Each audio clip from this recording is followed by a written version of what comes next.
speaker today is Dr. Leslie Koenig. She is a board-certified emergency physician, Afghanistan combat veteran, and the author of the Stress Relief Survival Guide. In the emergency room, Dr. Koenig accumulated an arsenal of techniques that work quickly and efficiently to lower stress. And through her military service, fast-paced career, and personal journey, she has helped thousands through their worst days in just minutes. Born and raised in the Midwest, she loves being a mom and a wife, loves to exercise, travel, meditate, and is constantly seeking new hobbies. Please join me in welcoming Dr. Koenig.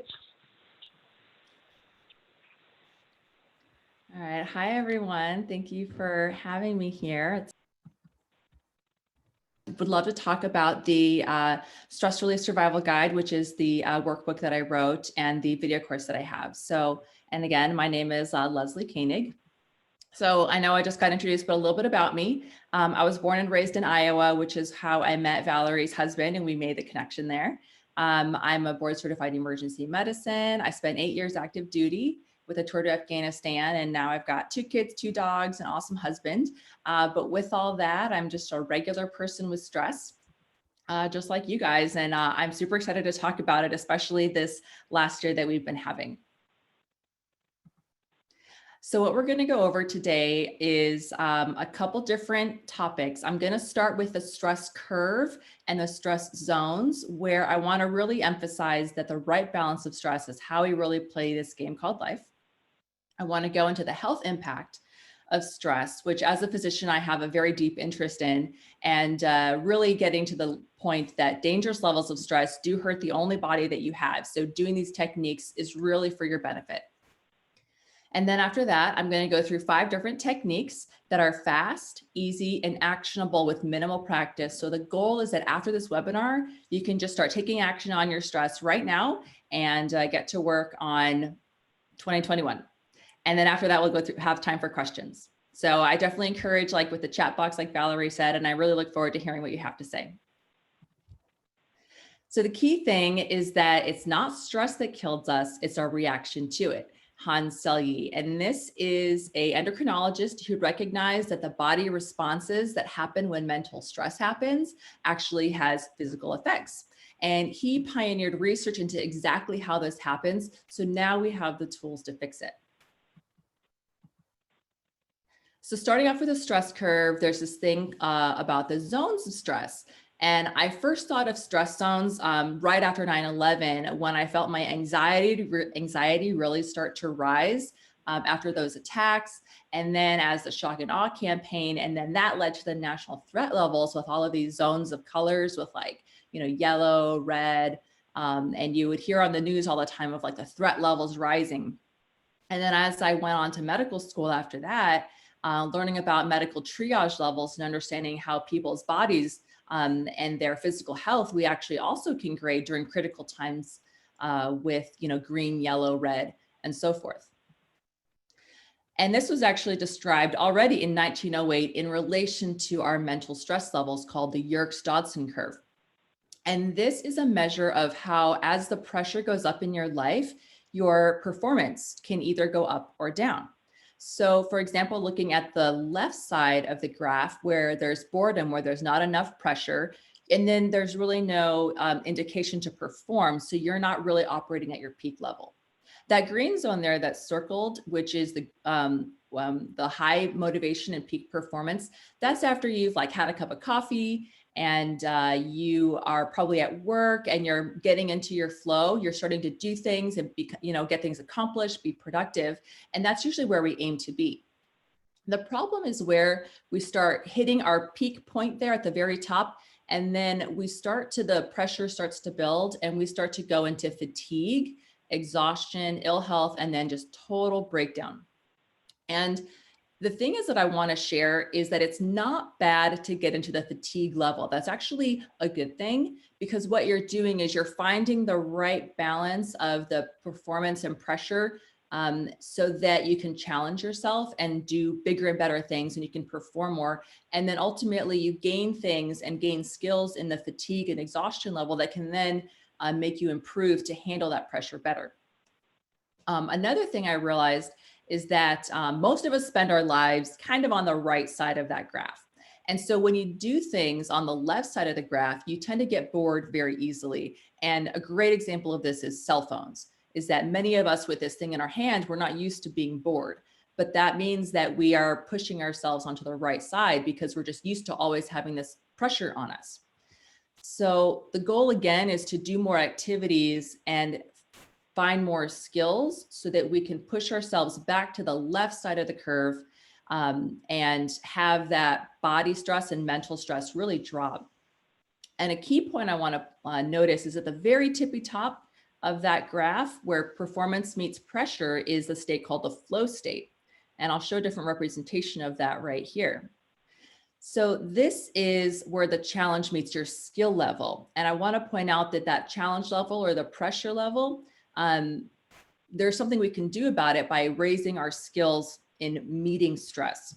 So skill isn't exactly that talent or knowledge. It can be how you manage your stress. So at the bottom left, you can see when there's no challenge and you don't have any skills really to meet it, you are in apathy level. But if you don't have any skills and the challenge level goes up, that's where anxiety is. And that's what happened in 2021 for a lot of us. However, as we gain skills to improve our ability to handle the challenge, we can go up this what we call flow channel as our skill level rises to meet the challenge, and we can bounce along the slow channel to get to the flow state. So this is when you're in your zone. This is when, time just kind of stands still. And, you've probably seen a lot of athletes doing this. And yeah, so the goal is to get to your flow state, which is a really fun, great way to be. So the thing about stress that a lot of people don't recognize is how much it's really ingrained in your thoughts. And the thing about thoughts is they are very real, but passing things. They're very impermanent, but sometimes we forget to fail that. The thing is, these thoughts, if we don't recognize that they are passing and impermanent, can have real consequences. So you can think of your thoughts in your head like a washing machine sometimes, and it may feel that way. They kind of, barrel you around. And you can choose to be either inside that washing machine and your thoughts are kind of bouncing you around, or you can suddenly become aware of it, and which means that you kind of detach from a situation and you can mentally zoom out from your stress, and you can be more like you're watching your thoughts through the glass. So that's one way to do it. And another way to do it is kind of seeing your brain or your thoughts just kind of like a waterfall out there. And you can sit back and have this metacognitive view of your mind, which is full of stress, and just be observing it from like a peaceful place, stepping just outside of it. Because the thing is about stress is sometimes it just hits you like a storm and you have these storm of thoughts. And what you can do is use these techniques like a shelter against the storm, where some storms need more shelter, like when you're in a red zone of stress, versus others types of stresses are kind of like a light rain shower where you just need a yellow zone level, where you're in a yellow zone level of stress. And stress you can also view as thoughts that are just waves kind of going on, and you're either like a washing machine, you're just like stepping outside of it. You can look at your thoughts and your mental stress like that waterfall, but you can also see as like surfing a wave of emotions or surfing a wave of thought. So taking this approach, you can also observe your feelings that go along with that mental stress that you're having. And as you do that and gain more insight, you'll have just the ability to watch something arise and pass away. So for example, like, so you have an urge to eat an Oreo, but you vowed this year that you're going to lose that COVID-19 pounds, right? So that's called urge surfing. So what you can do is kind of watch that urge and that thought kind of arise, but then you surf that mental wave just by observing it in that kind of detached sort of way.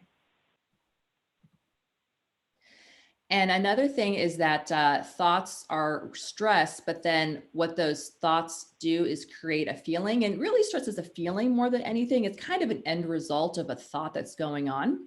So yes, there's momentary stress in our lives, but it doesn't have to be a constant if we let it. So to be in control of your stress, the best thing to do is to get to the cause of your stress and be proactive in dealing with it, not reacting to it when it hits you. So One thing I want to point out is that the symptoms of stress are different for each person. Some people, like me, I'm a big anger person when I get stressed out, but other people may have fear or shame, and there are different thoughts that come with it.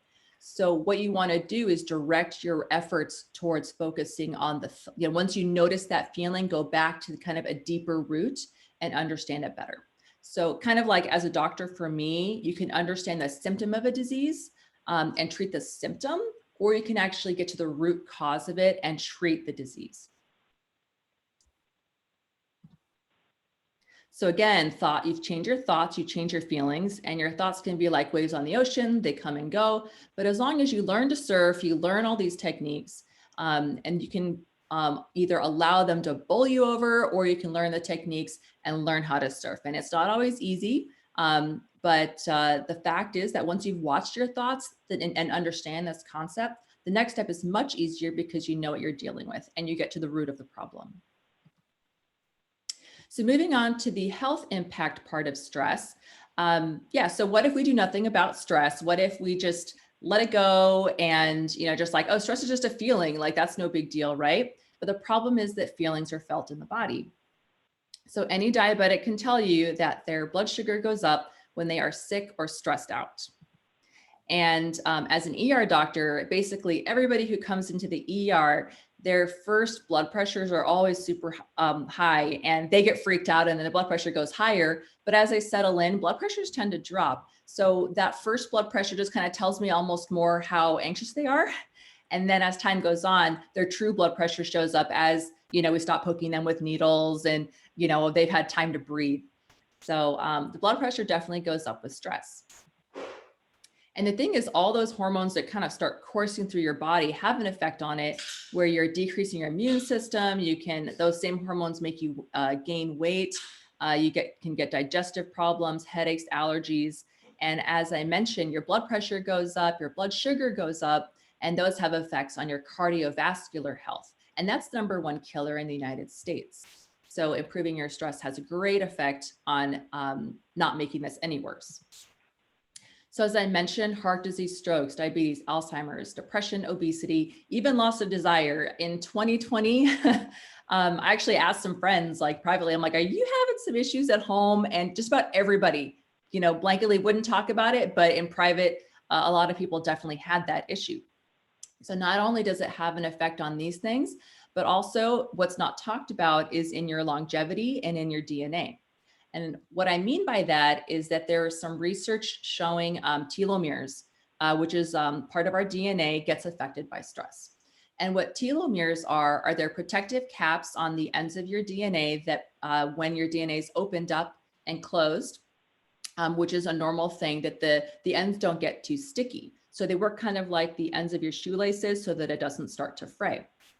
So what they use these to study longevity, because longer telomeres are associated with longer life and kind of relate to the age of a person and the age of a cell. And stress shortens these hormones. But there's something that some research studies they found with breast cancer survivors, where for 3 months they had a group of breast cancer survivors and a group of breast cancer survivors, a control group and a study group. And the control group received no training. And the study group received training like I'm about to give you. And what they noticed after 3 months of the stress reduction and emotional support training was that the women who received the intervention of stress relief, their telomeres didn't shorten. So it had an anti-aging effect with that stress relief. And the control group that didn't get it showed the normal aging process. On the flip side, just so that you know, they did find that telomeres can shorten dramatically with stress, as I mentioned. So for example, with mothers of healthy children versus chronically ill children, they looked at them and they answered a questionnaire based on their perceived level of stress. So they said, hey, mom, are you stressed out? And of course, the moms with chronically ill children said, yes, I am super stressed out. But then that actually matched what their blood work showed. And to the point that that stress took between 9 and 17 years off their lives in terms of telomere length. And then it actually showed a higher risk of death also in a study with spouses who were elderly caregivers. And this was in the Journal of American Medical Association. And if you had over the age of 66 and your spouse is disabled, or you report even just a perceived mental or emotional strain due to the caregiving, there is a 63% higher chance of death during that study period. So it has seriously real effects on your health and body. And you may have heard of sympathetic fight or flight, and that is what we're talking about with stress in a big way. And sympathetic, which is like sympathetic stress. So sympathetic stress is the fight, flight, or freeze. That kind of gets you up and going in the morning, right? And then the opposite side of that part of the nervous system is the parasympathetic, which is the rest and digest, where everything calms down and your body can repair itself. So the key thing is that it's not that sympathetic is bad and parasympathetic is good. I mean, you need the sympathetic to do your everyday activities. Cavemen needed it to go out and go on the hunt. We needed that to go and gather berries and take care of screaming children. The thing is that you need to have that proper balance of the two. So remember, everything about stress is that stress is really, in these days now, we don't have to go out and, hunt a buffalo and we get stressed out if we miss our shot.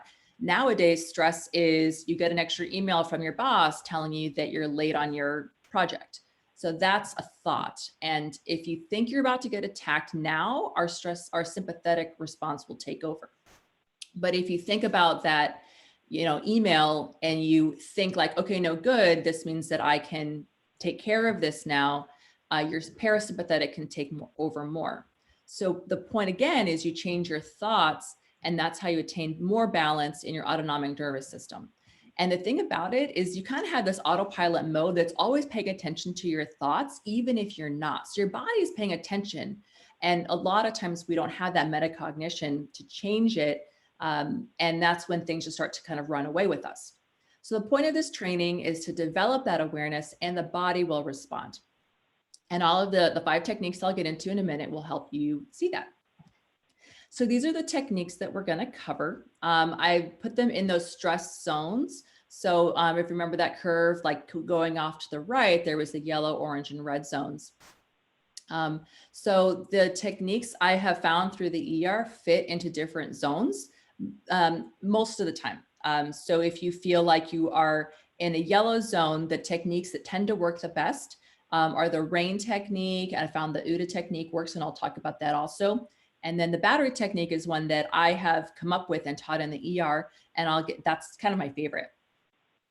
When you're in the orange zone, the thumb technique works really good. So the thumb technique is a technique of how to layer in focusing techniques without getting distracted. And the final one of my absolute favorites is when you're in the red zone and you're really getting freaked out, paced breathing is the final one, which is a rapid action technique that works in just 16 seconds. And some Navy SEALs taught me this one actually. So to start with, the first 2 techniques is the RAIN technique and the OODA loop, and I put them together. So they're actually 2 separate things. I learned the OODA loop in the Navy as it's traditionally a military strategy and not a stress relief technique.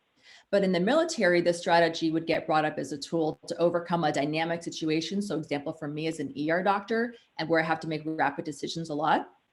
And since I did my training in the Navy, I found it worked great in my decision-making there. And especially when I'm ready to take care of complex and rapidly changing patient needs. On the other hand, RAIN, simply put, RAIN awakens mindfulness and compassion, applies them to the places where we are stuck, and untangles emotional suffering. Tara Brach. And if RAIN really resonates with you, I would look her up. She has a whole book on the technique. So what is RAIN? RAIN is an acronym for recognize, allow, investigate, and nurture. So an example of this that I tend to do around the house is like when I walk into my kids' room and it is just a huge mess, and I recognize that I am suddenly really stressed out. I see one more thing that's on my plate. And so what I do is I recognize that I'm getting worked up. And what I do at that point is I allow it to happen. So I kind of try to detach from the situation and investigate internally and just not judge myself for suddenly getting stressed. So I basically, again, use that metacognitive view, and I see my thoughts and I take a minute to do the technique. The next step in RAIN is to investigate. So really think of like, well, why did I have such a bad reaction to this? Is it because I didn't get enough sleep? Is it because I skipped my workout? Is it because I've been home all day with my screaming kids and maybe I need to feed them? So try to find a reason for it. But then not only that, kind of dig deeper and constantly say, why? Well, why do I feel that way? Why do I feel that way? And hopefully with that, again, you get to the root cause of the issue where you understand the thought that's leading to the feeling. And once you have found that, you then have the ability to nurture that. So say I discover that the problem is I did not eat myself, and maybe I fed my kids, but because of everything going on, I didn't eat myself. So with that, I can then nurture myself and say like, oh, you know what? I need more self-care in general. I do this too much. And this is how I can prevent this from happening again. So I don't like walk into around my house just angry in every room I walk into. So that's just one example of how to do RAIN, and there's many more. So the OODA loop, I actually saw a lot of parallels with this.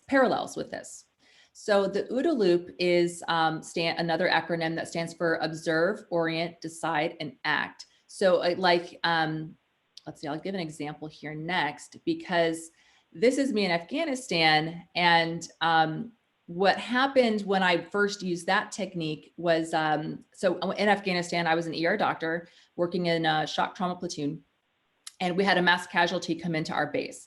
So there was a vehicle-borne IED on another base, and those planes in the background are called Ospreys, and they were landing on the airfield, loading onto ambulances, just carrying casualty after casualty towards me. And my job was an ER doctor, but I was also in charge of the 911 ambulances on the base. And it was just too many patients. I actually literally ran out of ambulances, but all these patients are coming at me and I need to get them where they need to go back to my corpsman. And my brain was totally frazzled. My heart was like, oh my gosh, what do? I need to do my job, but I need to be able to take care of everybody. And the feeling was just so overwhelming and the stress level just went way up. And what I did then was kind of a mix of both of these. The OODA loop I did kind of as an outward, and then the RAIN was kind of an inward stress technique. So I observed that, oh my gosh, I am super overwhelmed right now. And I need to do something about it because I cannot freeze on this. I need to perform. I have a job to do. And then by allowing that stress to happen and just observing, like, this is kind of a stressful situation. I'm in the middle of Afghanistan with a mass casualty happening and tons of patients need my help. And then orienting to that, this is the situation, these are my resources, and just in a way, mentally calculating, this is my resources that I have, but not judging either way, and not judging myself, not getting angry at other people, but just orienting to like, hey, this is just, it is what it is. And then investigating that, okay, I have this tumult of thoughts and I need to calm down. And then also deciding in terms of like, okay, I have all these resources. How do I act in this? And what can I do with the resources that I have? And developing kind of a hypothesis is how it works in OODA loop, is what is going on and how can I bring the stress level down so that I can figure out what to do. So what happened was I was standing there in the ambulance bay and I saw a school bus parked just across the street. And I had no idea whose it was, but I was like, oh my gosh, maybe this is what I need. That's an extra resource I can use. And I kind of like checked myself and I was like, okay, I'm just gonna start asking. And so I asked around and I like tracked down this Marine, and that Marine found his, first sergeant. And then somebody came up with the keys. And what we were able to do was to load a bunch of the casualties onto the school bus. My corpsman got onto the bus with the casualties, and then we were able to take them over to where they needed to be. So that's how we were able to act on that. And I was able to basically nurture to myself, be like, okay, I can do this. This is not overwhelming. I can handle this. I got this. And it ended up being a great day for everybody. My corpsmen were so happy that they were able to do their job. I was able to do my job, and we were ultimately able to help everybody without getting lost in the stress. So how do both of these techniques work? It means that you're then able to respond to stress, not react to it, so that you're able to develop that space between a thought and an action, so that you're not just, just lashing out and just yelling or screaming and letting that base anger, fear, or shame take over, so that you can have a critical, investigative, and nurturing aspect to how you create your life. And then a way to do this at home, it doesn't have to be like I said in Afghanistan. I did this at home when I walk into my kids' rooms, but you can apply it to every aspect of your life. So say your finances start get overwhelming, you can then kind of, recognize, allow, investigate, and nurture just the way that you look at your finances. Or maybe meal planning. I personally sometimes hate meal planning, and then I start to get worried about this or that. And so what I can do is stop and do an OODA loop where I observe my worry, I observe my annoyance, and then I just kind of detach. And then I'm like, you know what? No. What are my resources? There's Blue Apron, there's Hy-Vee, I can go get takeout, so then you can suddenly just stop, look at your resources and just be like, nope, you know what? I'm going to act on this after you kind of calmed yourself down. And the same thing goes for when you need exercise motivation. You can do the same techniques. So the next technique is called the battery technique. And this is listed as a yellow zone technique, but actually I used it in a more an orange and a red zone technique with patients most of the time. So what you need for this technique is it's just a pen. So what this is, it's a framework to look at your mind state, because sometimes it's this really ethereal quality to thoughts. And what you can do is actually develop a framework with a pen. So the thing is that you choose how you feel, you can look at your thoughts and determine where you want them to go. So you direct your own mind. And this is a tool or more of an exercise that gives you a way to stay on track of digging through your mind to see what's there. And you bring your thoughts up to the awareness level and you can evaluate them in that metacognitive way. And I realized that I've been doing this for decades, but I never formalized it into a pen type practice that a lot of people respond to. So again, it's an exercise to ground your thoughts into a framework. So it's kind of a grounding technique because it does involve this tactile body feeling with a pen that relates to your thoughts. So how does it work? Basically, the goal with a pen technique is to be sitting like this, which is called the charging position. And what you do is that one hand is negative, one hand is positive. And it's okay to be negative, it's okay to be positive, in that mind state, but you don't want to get stuck in awareness too long, which I'll get to that in a second. So just some research onto why this is beneficial is that it does lead to happiness, and having that awareness and positivity and choosing to think positive is actually a good thing. So these are some of my favorite researchers. Dr. Sean Aker, he's a happiness researcher, and he noted that only 10% of your happiness is based on the external world and your circumstances. 90% of your happiness is actually based on how your brain processes the world. So 90% of your happiness is just right here. So this means that you can change the way you perceive the world, and that is how you can raise success in your entire life. And then Dr. Martin Seligman teamed up with MetLife and found that optimist-minded salespeople outsell their pessimistic counterparts by 56%. And Dr. Richard Davison, he is a mindfulness training PhD.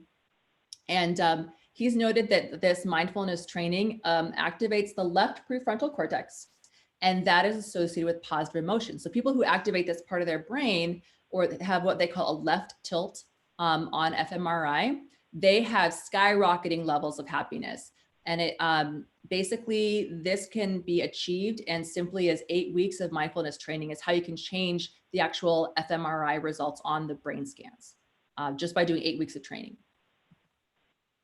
So what you do is you take the pen and you put like a negative on one hand and then a positive on the other. And as I said, when you have the pen in both hands, this is kind of the goal, because what you're doing is you're looking at your thoughts. And my favorite way to do this is to just like look around my house and just go room to room. And it can be really eye-opening when you walk into a room and you're like, okay, what are my thoughts? And then most of the time my thoughts go towards, okay, well, there's toys on the floor. The dog hair is everywhere. I need to vacuum. And I don't have time to be in this room because I got to be in another room. And I realized that's a very negative mind state. And I was like, oh my gosh, I am so negative in my own house. This is supposed to be a calming place for me. What am I thinking? Okay, what am I thinking?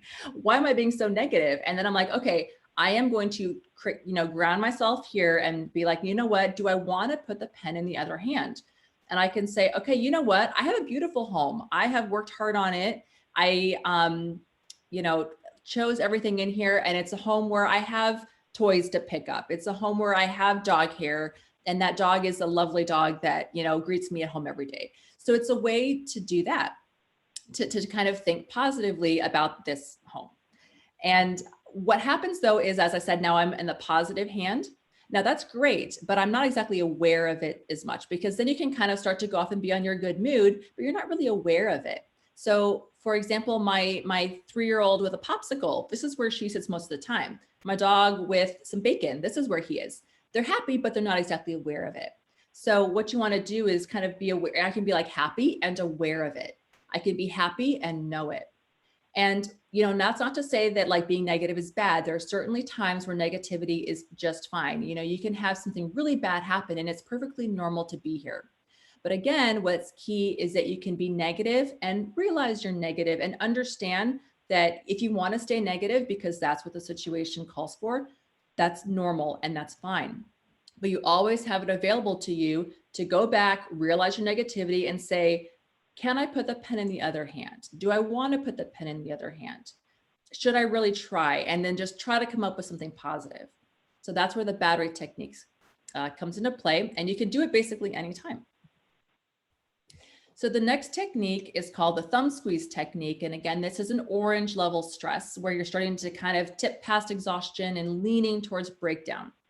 So for me, this manifested when I try to sleep. I am a very big overthinker, and that leads to insomnia. And this technique forces me to focus on things outside of my head, and it really helps me to get to sleep. And this can be used anytime. It can be used during a meeting. It can be used while you're in traffic, while you're waiting for a meeting to start. And it makes that hamster in your head. I mean, that's how my brain feels. It's like this hamster just like going all the time, and I can't get it to stop. And this really slows it down in a stress-free way. So the way it works is that it's kind of an attention grabber for those parts of your brain that are just going and going and going. So it almost takes advantage of the fact that you're an overthinker. And it's perfect for people who are perfectionists or like things just perfectly, because it combines different elements of concentration. So for example, I do a lot of multitasking or task switching at work.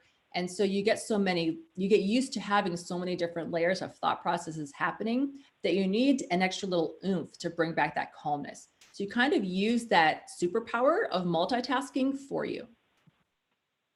So this is a kind of a visual representation of how it works. So you put your thumb inside your fist, and as you breathe in, you squeeze your thumbs, and as you breathe out, you relax. And that's the basics of it, but then you can make it more and more precise. So as you breathe in, you time that thumb movement, which is a very fine motor movement, with the full extent of the breath in. So as you start your breath, that's exactly when you start to squeeze your thumb. And I'm kind of opening so you can see my thumb. Maybe you can't see my thumb moving. But as you breathe in, you really start to go. And then you squeeze also with your fist. And then as you breathe out, you time it perfectly, as much as you can, so you get the very beginning and the very end done. And if it's not perfect, just start over. And so you want to do it nice and slow, and then slowly in and slowly out. You want to time it perfectly.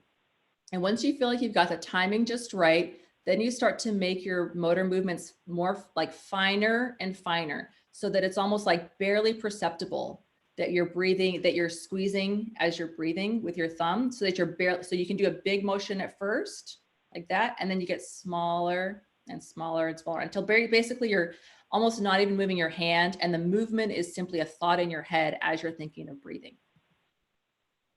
So the reason that this works is basically 3 different ways. The first one is called a paired muscle relaxation, which is that with a relaxed body, that sends a biofeedback loop to the brain that will trigger the relaxation response. So if you notably consciously tense a muscle, like really tense it, as you breathe, as you relax it, it will be less tense and have less tone than before.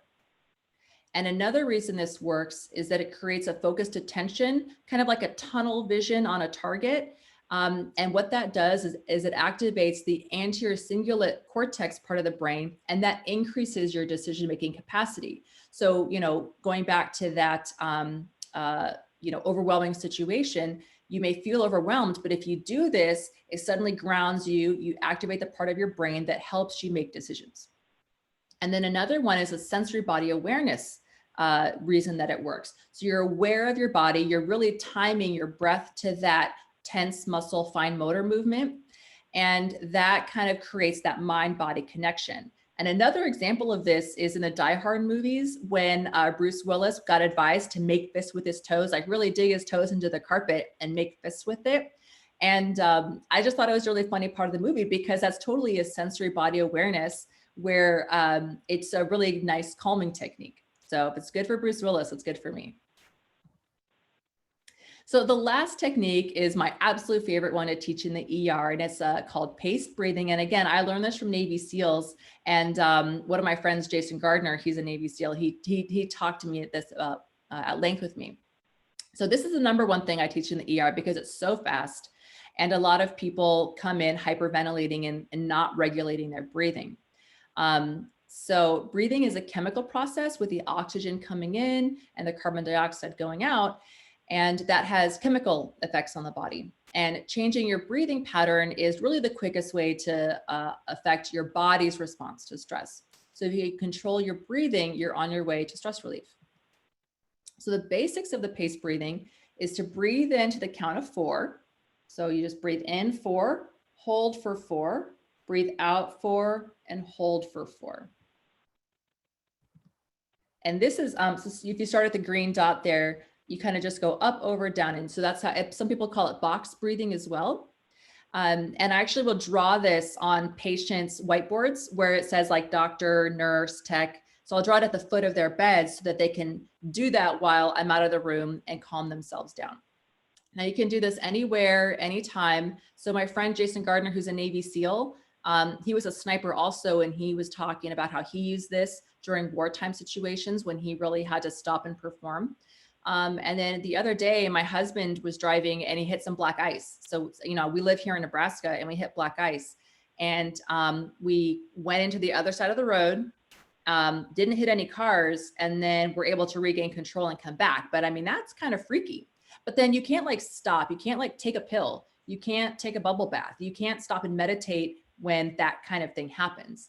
So paced breathing is a way that you can keep your hands on the wheel. You can start doing the technique and calm yourself down so that you can perform, say, driving on an icy road in the dead of winter.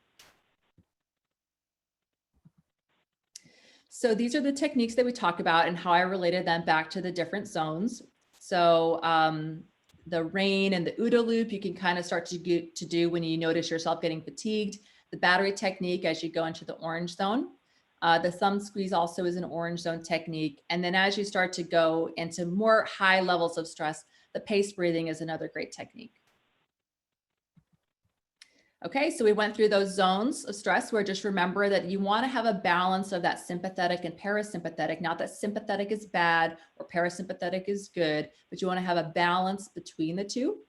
And these do have real effects on your health, not just the mindset that you have, but also those body effects with the anti-aging effects, your blood sugar, your blood pressure, your cardiovascular system. And yeah, if anybody has more questions, there is the Stress Relief Survival Guide on Amazon. And all of these are from a video course that I did. I did get another question in the chat asking, do these techniques work well with children and teens too? 100%. I've used these in teens a lot. And then it depends on the age of the child. Some have a attention issue. The thing is, all of them take a very intense attention, and kids sometimes just don't have that. So you do have to modify it for them. So the thumb squeeze you can kind of do, but most of with that, you have to do kind of a bigger one, and you have to do it very guided. So with my kids, I can help them. They have a lot of trouble recognizing. The thing is with the pen, they get that. Usually they want to throw the pen. And then the thing is, as you look at kids, you can kind of see they're just little adults in a way sometimes. They're on the surface. They don't have their walls up. So you can learn a lot from kids, your own kids, especially even about yourself. So it's almost like as you teach your kids, you'll learn more yourself. So I would say if you want to try it with kids, try it yourself first, and then see how it helps you so that you can help others. Right. Well, thank you, Leslie, so much for joining us.